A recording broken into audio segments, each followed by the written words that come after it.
राजस्थान समेत 5 राज्यों में हुए विधानसभा चुनाव के दौरान अली और बजरंगबली को लेकर जो सियासत शुरू हुई, अब लोकसभा चुनाव तक पहुंच गई है।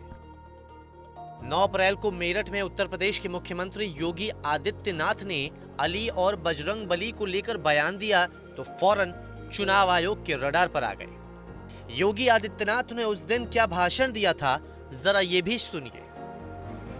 आपने परसों सहारनपुर में सुश्री मायावती जी का भाषण पढ़ा होगा। अपने भाषण में मायावती जी क्या कह रही हैं? अपने भाषण में वो कहती हैं कि हमें केवल मुस्लिम वोट मिल जाए तो बाकी गठबंधन को और वोट नहीं चाहिए। और मैं भी आपसे कहना चाहता हूं भाइयों बहनों कि अगर कांग्रेस को अली पर, सपा बसपा को अली पर विश्वास है, हमें भी बजरंगबली पर विश्वास है। इसी बयान को लेकर चुनाव आयोग ने फौरन संज्ञान लिया और यूपी के सीएम योगी आदित्यनाथ को नोटिस भेजा है। जवाब भी मांगा है 24 घंटे के भीतर। चुनाव आयोग ने जो नोटिस भेजा है उसमें लिखा है कि पहली नजर में चुनाव आयोग की ये राय है कि आपने न सिर्फ आदर्श आचार संहिता का उल्लंघन किया है, बल्कि विवादित भाषण देकर सुप्रीम कोर्ट के उस आदेश का भी उल्लंघन किया है जिसमें धर्म के आधार पर नफरत फैलाने से मना किया गया है।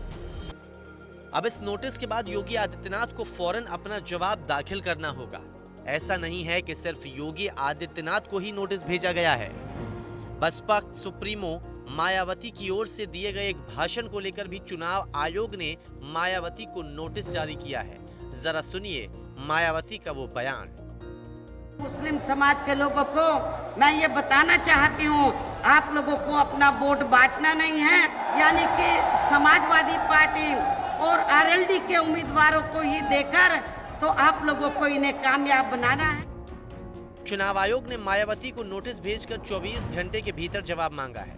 नोटिस में चुनाव आयोग ने लिखा है कि आदर्श आचार संहिता के तहत वोट के लिए जाति या धर्म के आधार पर अपील करने की मनाही है।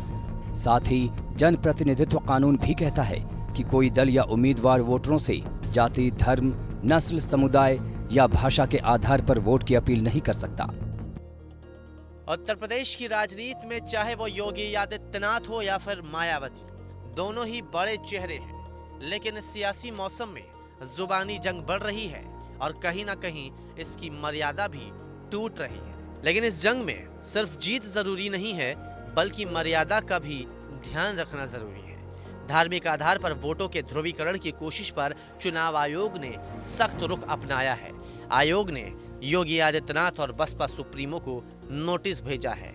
24 घंटे के अंदर जवाब देना होगा।